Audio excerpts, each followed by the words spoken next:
Bismillahirrahmanirrahim. Assalamualaikum warahmatullahi wabarakatuh. Halo peneliti sahabat Arena, berjumpa lagi bersama saya Dani Prasetyo, founder dan CEO Arena Statistik. Pada video kali ini saya akan membahas kembali mengenai makna yang sesungguhnya tidak signifikan. Pada part 1, part sebelumnya, kita membahas dalam konteks statistika komparatif. Sedangkan part 2, pada video ini kita akan membahas dalam konteks statistika asosiatif. Penasaran? Jangan kemana-mana, watch our video.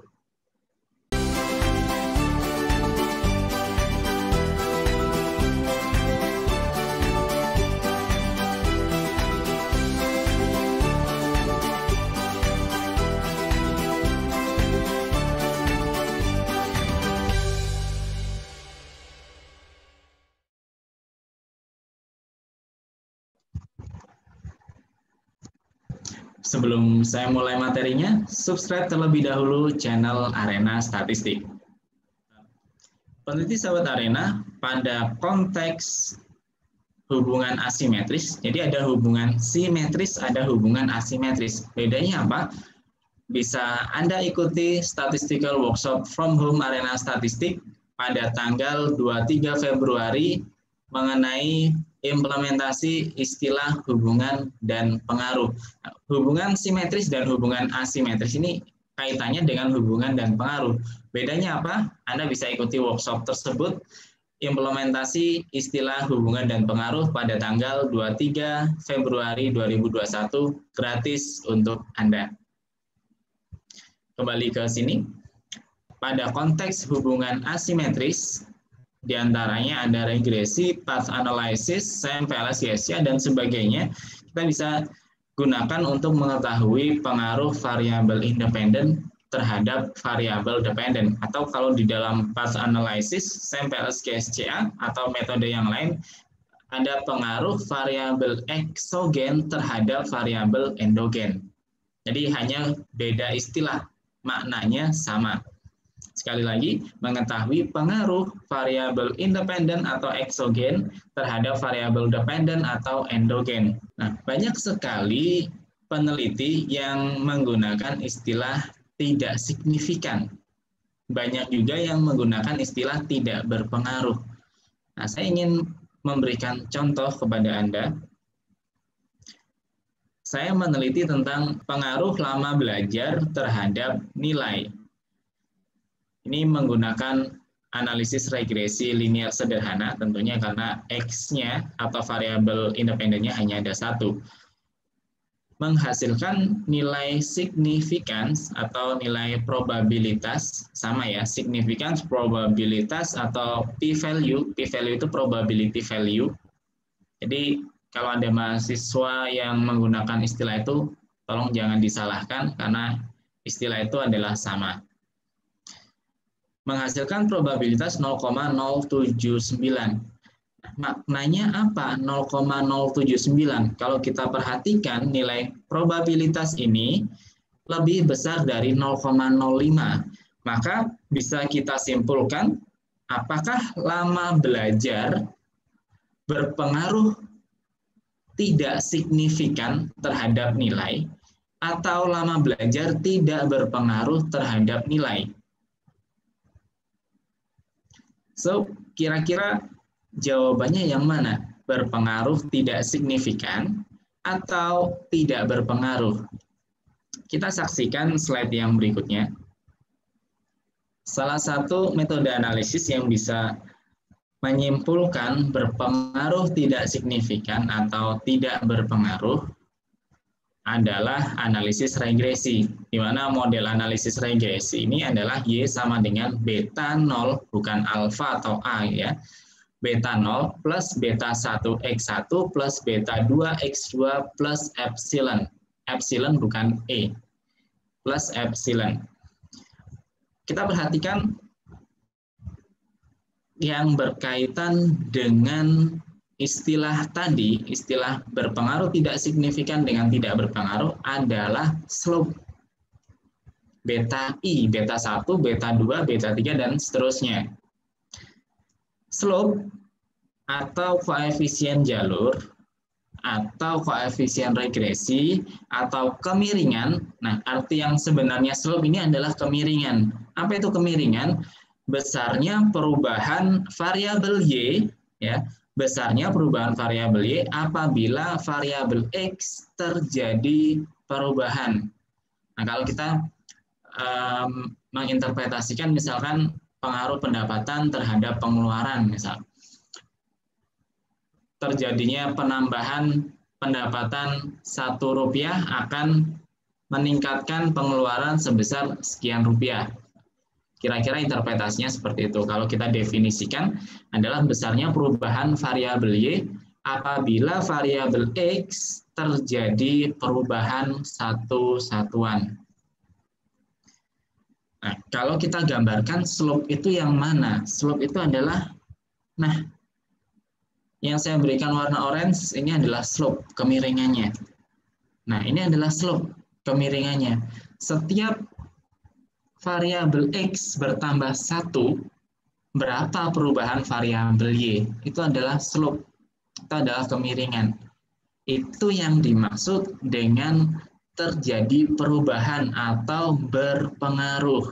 Besarnya perubahan variabel Y apabila dipengaruhi oleh variabel X sebesar satu satuan. Berapa perubahannya atau berapa kemiringannya? Kalau kita kembali kepada hipotesis statistik, nah ini kalau kita suka melihat referensi statistika murni ya, ini adalah hipotesis statistika yang murni, atau bisa disebut dengan teoritis. H0 itu berbunyi beta I atau beta 1, beta 2, dan seterusnya sama dengan 0. Dan H1 atau HA atau hipotesis alternatif, beta I tidak sama dengan 0. Artinya apa? Kalau kita artikan begini, untuk beta 0, variabel X tidak berpengaruh terhadap variabel Y. Sedangkan beta I tidak sama dengan 0 adalah variabel X berpengaruh terhadap variabel Y. Nah, apakah hipotesis ini berlaku terhadap data empiris? Kita perhatikan slide berikutnya. Saya punya hasil simulasi begini. Untuk simulasi yang pertama, pengaruh lama belajar terhadap nilai menghasilkan nilai probabilitas 0,044. Nilai ini lebih kecil dari alfa 0,05. Maka bisa kita nyatakan kalau kita ikuti hipotesis statistik tadi, maka dinyatakan berpengaruh. Data simulasi 2 menghasilkan probabilitas 0,055. Nah, kalau kita ikuti hipotesis statistik tadi, maka lama belajar tidak berpengaruh terhadap nilai. Simulasi ketiga, nilai probabilitasnya 0,156, lebih besar dari 0,05, juga tidak berpengaruh kalau kita dasarkan pada hipotesis statistik. Dan simulasi keempat menghasilkan probabilitas 0,000 atau lebih kecil dari 0,05, alfa 5%. Maka lama belajar berpengaruh terhadap nilai. Peneliti sahabat Arena, kalau kita dasarkan kepada hipotesis statistik, apakah relevan dengan data empiris? Coba kita perhatikan. Lama belajar probabilitasnya 0,044. Ya. Sedangkan pada simulasi 2 lama belajar probabilitasnya 0,055. Selisihnya sedikit antara 0,044 dengan 0,055. Kalau kita perhatikan slope-nya, beta 1-nya untuk simulasi 1 0,112, simulasi 2 0,107. Selisihnya juga sedikit. Bagaimana bisa lama belajar tidak berpengaruh terhadap nilai apabila koefisiennya sudah jelas terjadi perubahan atau nilai betanya, nilai slope-nya tidak sama dengan 0. Kita simak grafik ini. Pada simulasi 1 tadi 0,044 probabilitasnya, sedangkan slope-nya 0,112. Kalau slope ini kita grafikan, pengaruh lama belajar terhadap nilai ini kita grafikan, maka grafiknya seperti ini kira-kira. Kita bisa lihat secara jelas adanya kemiringan, ya kan?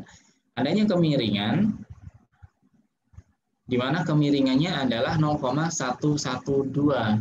Artinya apa? Semakin besar lama belajarnya atau semakin lama belajarnya, maka nilai siswa tersebut akan semakin meningkat. Kalau kita bisa interpretasikan secara kuantitatif. Kalau seorang siswa lama belajarnya ditambah 1 jam, maka akan meningkatkan nilai sebesar 0,112.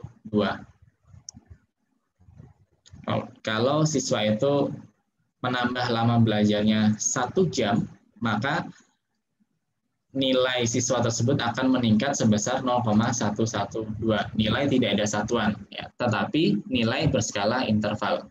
Kalau Anda masih bingung, skala interval, skala rasio, nominal, ordinal, bisa cek video di atas. Pada simulasi 2, kita menghasilkan probabilitas 0,055 dengan slope sebesar 0,107. Nah, slope 0,107 kalau kita grafikan kira-kira demikian. Kita bisa lihat secara jelas juga terjadi kemiringan. Ya, terjadi kemiringan. Kemiringannya berapa? 0,107. Kalau kita interpretasikan secara kuantitatif, kalau siswa itu belajarnya ditambah 1 jam, maka nilainya akan bertambah 0,107. Kita bisa lihat petanya bernilai positif, berarti akan meningkatkan. Kalau negatif, berarti akan menurunkan. Oke, next. Pada simulasi ketiga, nilai probabilitasnya adalah 0,156 dengan kemiringan 0,081. Kalau kita grafikkan, grafiknya demikian, juga terlihat kemiringannya, yaitu 0,081. Kalau siswa itu menambah belajarnya selama 1 jam, maka nilainya akan bertambah 0,081. Sedangkan simulasi yang keempat tentunya karena probabilitasnya lebih kecil dari alfa, dia berpengaruh kalau menggunakan hipotesis statistik tadi. Dengan kemiringan 0,239, maka grafiknya demikian. Lebih jelas daripada yang simulasi pertama. Sama-sama berpengaruh, tetapi untuk simulasi keempat jauh lebih jelas daripada simulasi pertama. Kalau siswa itu menambah belajarnya selama 1 jam, maka akan meningkatkan nilainya sebesar 0,239. Kalau kita sandingkan simulasi 1 sampai simulasi keempat, kira-kira bentuknya seperti ini. Nah, berwarna Tosca adalah simulasi 1, berwarna kuning simulasi 2, merah simulasi 3, dan biru simulasi 4. Kita perhatikan simulasi pertama dan simulasi kedua. Kalau simulasi kedua tadi probabilitasnya 0,055, kemudian kita nyatakan tidak berpengaruh, bagaimana bisa kita nyatakan berpengaruh, tetapi grafiknya sudah jelas terjadi kemiringan. Grafiknya mirip dengan simulasi pertama. Sementara simulasi pertama probabilitasnya 0,044 dinyatakan berpengaruh. Kita lihat yang berwarna kuning dan berwarna Tosca. Nah, ini sangat mepet, ya, sangat mirip. Sementara grafik yang berwarna merah juga terjadi kemiringan, terjadi perubahan pada variabel Y. Nah, bagaimana bisa kita menyatakan hasil tersebut tidak berpengaruh? Bagi sahabat Arena, coba kita lihat ringkasan yang sudah saya buat. Pada kondisi pertama, kita lihat grafik ini, garis yang berwarna Tosca, semakin besar variabel X-nya, maka Y-nya terjadi peningkatan. Betul atau tidak? Ya, tentunya bisa terlihat jelas terjadi peningkatan dari grafik tersebut. Grafik ini kalau kita hitung, nilai koefisiennya atau slope-nya lebih besar dari 0. Karena grafiknya ke atas. Maka dia sebenarnya berpengaruh positif. Lebih besar dari 0 berarti berpengaruh positif. koefisien lebih besar dari 0 itu sama aja dengan koefisien tersebut tidak sama dengan 0. Kalau koefisien itu lebih dari 0, ya tentunya ada angkanya 0,1, 0,2, 0,09 itu lebih dari 0. Koefisien tersebut pastinya tidak sama dengan 0. Itu yang dimaksud dengan berpengaruh positif atau pengaruhnya searah. Semakin besar variabel X akan meningkatkan variabel Y. Ya, ada peningkatan atau ada perubahan variabel Y ketika variabel X-nya meningkat. Itu adalah berpengaruh positif. Kita bedakan dengan grafik yang berwarna biru. Nah, grafik yang berwarna biru otomatis terlihat sangat jelas. Semakin besar variabel X akan meningkatkan variabel Y. Nah, ini juga koefisiennya lebih besar dari 0 atau berpengaruh positif. Nah, bedanya apa? Yang berwarna toska dengan berwarna biru. Ya, kalau yang berwarna toska, peningkatannya tidak terlalu jelas. Atau peningkatannya lambat. Sedangkan yang berwarna biru peningkatannya cepat atau peningkatannya sangat jelas. Maka yang berwarna biru disebut dengan berpengaruh positif dan signifikan. Sedangkan yang berwarna toska berpengaruh positif tetapi tidak signifikan. Grafik yang berwarna toska kita interpretasikan semakin besar X akan meningkatkan variabel Y, tetapi peningkatannya tidak terlalu jelas atau peningkatannya tidak signifikan atau peningkatannya cenderung melambat dibandingkan kalau berwarna biru. Kondisi yang kedua, nah ini yang sebaliknya. Berwarna toska, kita bisa melihat semakin besar X, Y-nya semakin menurun. Nah, berarti koefisiennya lebih kecil dari 0. Kalau koefisien itu lebih kecil dari 0, artinya koefisien tersebut tidak sama dengan 0. Atau dalam hipotesis statistik tadi dinyatakan berpengaruh. Variabel X berpengaruh terhadap Y. Pengaruhnya bagaimana? Kalau koefisien itu kurang dari 0 berarti pengaruhnya negatif atau pengaruhnya berlawanan. Nah, grafik ini berpengaruh negatif. Ada penurunan atau perubahan variabel Y ketika variabel X-nya semakin besar atau terjadi peningkatan. Sama halnya dengan grafik yang berwarna biru. Koefisiennya tentunya lebih kecil dari 0, sehingga dinyatakan berpengaruh negatif. Stop.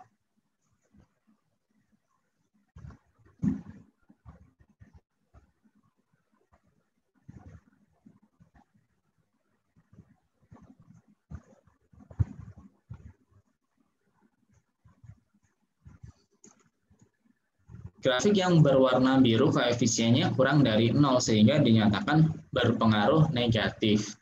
Nah, bedanya apa yang berwarna toska dengan berwarna biru? Kalau toska, penurunannya tidak terlalu jelas sehingga dinyatakan berpengaruh negatif tetapi tidak signifikan. Turunnya sangat lambat. Turunnya tidak terlalu landai. Sedangkan grafik yang berwarna biru penurunannya sangat jelas, sangat cepat, sehingga berpengaruh negatif dan signifikan. So, berarti sahabat arena, apakah sudah bisa dipahami pengaruh positif negatif, signifikan dan tidak signifikan? Saya ada satu lagi kondisi, yaitu kondisi yang ketiga, di mana kondisi ini koefisiennya sama dengan 0.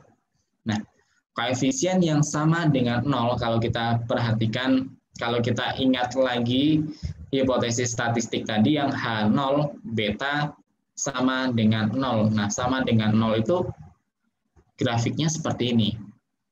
Koefisien sama dengan 0, grafiknya lurus. Artinya apa? Variabel X-nya yang semakin besar tidak bisa mengubah variabel Y. Variabel Y-nya tidak ada perubahan. Variabel Y-nya tidak meningkat atau tidak menurun. tidak ada peningkatan atau penurunan atau perubahan variabel Y ketika variabel X-nya meningkat atau menurun. Kondisi yang lain bisa jadi koefisien sama dengan 0 ada di atas 0 gitu ya. Artinya apa? Nilai intercept-nya atau beta 0-nya bernilai positif, sedangkan slope-nya bernilai 0. Kondisi yang berikutnya, sama koefisien sama dengan 0, tetapi posisinya ada di bawah. Artinya apa? Intercept-nya bernilai negatif, tetapi slope-nya bernilai 0. Karena slope-nya bernilai 0, ya, karena slope-nya bernilai 0, maka dinyatakan tidak berpengaruh. Nah, yang atas juga tidak berpengaruh, yang bawah juga tidak berpengaruh. Kenapa? Karena koefisiennya atau slope-nya atau kemiringannya sebesar 0. Atau tidak ada perubahan variabel Y ketika variabel X-nya mengalami perubahan. Nah, inilah yang disebut dengan tidak berpengaruh. Ini adalah hasil analisis SEM menggunakan Amos. Nah, ini saya menemukan sangat jarang sekali saya dapat hasil yang seperti ini, di mana kita lihat variabel X1 terhadap, nah ini panahnya menujunya ke Y3, berarti pengaruh X1 terhadap Y3. Pengaruh X1 terhadap Y3 menghasilkan nilai koefisien sebesar 0. Koefisiennya sebesar 0. Nah, kalau SEM sebenarnya bukan dilihat dari regression weight, tetapi standardized regression weight. Tetapi hasilnya sama aja. Kalau di regression weight nilainya 0, pasti di standardized regression weight nilainya juga 0. Nah, koefisiennya 0, p-value-nya atau probabilitasnya sebesar 1. Probabilitasnya sempurna untuk menyatakan H0 diterima atau sangat sempurna untuk menyatakan variabel X1 tidak berpengaruh terhadap Y3. Koefisiennya sebesar 0, berarti semakin besar X1-nya, tidak akan mengubah variabel Y3. Kita bandingkan dengan Y1, Y2, dan Y4, koefisiennya lebih besar dari 0, berarti dia berpengaruh positif. Sedangkan X1 terhadap Y3 koefisiennya 0. X1-nya semakin besar, tidak akan mengubah variabel Y3. So, apakah kita masih menggunakan hipotesis statistik? Atau kalau kita menganalisis data empirik, apakah kita menggunakan hipotesis empirik? Mana yang kita gunakan? Penting sahabat Arena, ini adalah filosofinya begini. Kalau kita gunakan hipotesis statistik, perhatikan H0 beta I sama dengan 0 atau slope sama dengan 0. H1 slope tidak sama dengan 0. Kalau kita menggunakan hipotesis statistik, variabel X tidak berpengaruh terhadap Y pada H0. Sedangkan pada H1 variabel X berpengaruh terhadap Y. Nah, kalau kita menggunakan hipotesis statistik, yang kita interpretasikan sebenarnya adalah koefisien atau slope-nya. Kita bisa perhatikan slope kita bernilai 0 atau slope kita tidak bernilai 0, positif atau negatif, lebih besar dari 0 atau lebih kecil dari 0. Nah, sementara kalau koefisien kita tidak sama dengan 0, kemudian probabilitasnya lebih besar dari alfa, apakah kita bisa menilai bahwa variabel X tidak berpengaruh terhadap Y? Sementara hipotesis statistik sudah sangat jelas bahwa apabila koefisien tidak sama dengan 0, artinya variabel X berpengaruh terhadap variabel Y. So, sebaiknya kita gunakan yang hipotesis empirik. Kita sangat jarang sekali menemukan koefisien slope yang sama dengan 0. Kita selalu menemukan slope itu tidak sama dengan 0.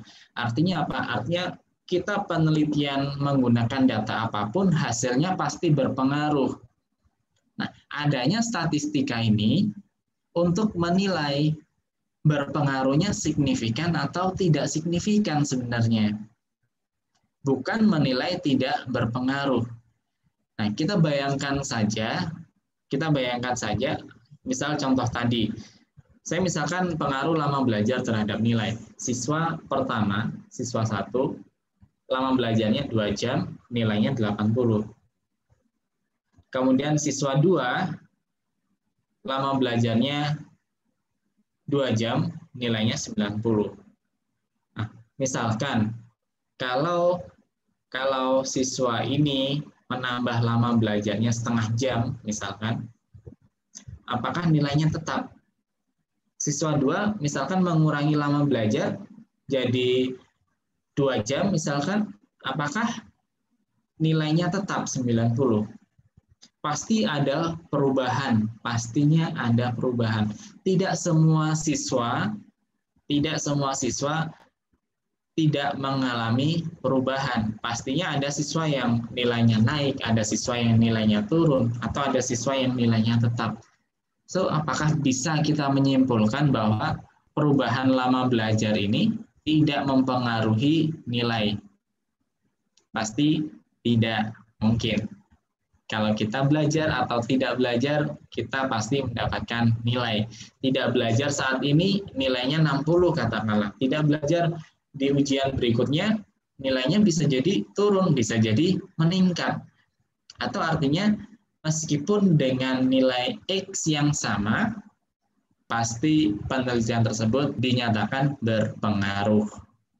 Sehingga kita bisa menggunakan hipotesis empirik, berpengaruhnya signifikan atau berpengaruhnya tidak signifikan. H0 berpengaruh tidak signifikan, H1 berpengaruh signifikan. Kita bisa menggunakan istilah berpengaruh signifikan, berpengaruh tidak signifikan, atau terdapat pengaruh yang signifikan, terdapat pengaruh yang tidak signifikan. Jangan menggunakan istilah tidak berpengaruh signifikan. Tidak berpengaruh signifikan itu artinya tidak berpengaruhnya yang signifikan. Nah, tidak berpengaruh itu sudah jelas tidak berpengaruh. Kenapa harus kita tambahkan signifikan? Saya tidak bisa membayangkan, saya tidak bisa memvisualkan bagaimana tidak berpengaruh yang signifikan. Jadi tidak ada istilah tidak berpengaruh signifikan. Yang ada berpengaruh tetapi tidak signifikan. Artinya apa? Artinya X itu masih berpengaruh terhadap Y, masih bisa mengubah variabel Y, tetapi pengaruhnya tidak signifikan, pengaruhnya tidak terlalu jelas, pengaruhnya lambat, dan sebagainya. Peneliti Sobat Arena, sudahkah Anda memahami makna yang sesungguhnya istilah tidak signifikan? Tidak signifikan itu bukan tidak berpengaruh. Tidak signifikan itu berpengaruh, tetapi pengaruhnya tidak signifikan. Pengaruhnya tidak terlalu jelas, pengaruhnya lambat, atau pengaruhnya tidak terlalu besar, pengaruhnya tidak terlalu tinggi. Kemudian bagaimana ketika kita tambahkan data? Apakah hasilnya berubah? Semuanya bisa berubah. Mau hasilnya signifikan, mau hasilnya tidak signifikan, hasilnya berpengaruh atau hasilnya tidak berpengaruh, kalau kita tambahkan data, misal nih, hasilnya berpengaruh atau berpengaruh signifikan. Kalau kita tambahkan data, datanya jelek, bisa merubah hasil yang ini.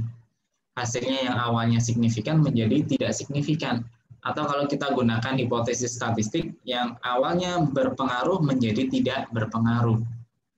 Kemudian tidak berpengaruh atau tidak signifikan pun ketika kita tambahkan data atau kita kurangi data pun juga sama.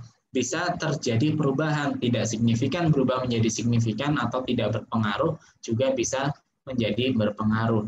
So, kalau kita menggunakan istilah tidak berpengaruh, coba kita kembalikan kepada kasus yang sesungguhnya. Benar atau tidak kita menggunakan istilah tidak berpengaruh. jangan-jangan sebenarnya berpengaruh bagi sebagian orang, bisa berpengaruh positif bagi sebagian orang, bisa berpengaruh negatif bagi sebagian orang. So, kalau kita gabungkan dalam satu analisis, hasilnya probability-nya lebih besar dari alfa, sehingga kita tidak bisa menyatakan hasil tersebut tidak berpengaruh. Kita menyatakan hasil tersebut berpengaruh, tetapi berpengaruhnya tidak signifikan. Berpengaruh positif, tapi peningkatannya tidak signifikan. Atau berpengaruh negatif, tetapi penurunannya juga tidak signifikan. Berpengaruh positif, pengaruhnya searah. Semakin besar X akan meningkatkan variabel Y. Sedangkan berpengaruh negatif, pengaruhnya berlawanan. Semakin besar X akan menurunkan variabel Y-nya. Berpengaruh negatif itu bukan tidak berpengaruh. Berpengaruh negatif itu adalah pengaruhnya berlawanan. Nah, ini hati-hati. Ada peneliti yang mengatakan negatif itu tidak berpengaruh. Jangan sampai salah menginterpretasikannya. Peneliti Sahabat Arena, apabila materi ini, video ini bermanfaat bagi Anda, jangan lupa like, komen, dan share kepada rekan-rekan Anda agar materi ini bisa lebih bermanfaat dan tentunya berkah untuk kita semua. Jangan lupa juga subscribe channel Arena Statistik dan aktifkan loncengnya agar Anda bisa mempelajari materi-materi yang selanjutnya yang tentunya lebih bermanfaat. Saya Dani Prasetyo, founder dan CEO Arena Statistik. Wassalamualaikum warahmatullahi wabarakatuh. Arena Statistik, research pasti mudah.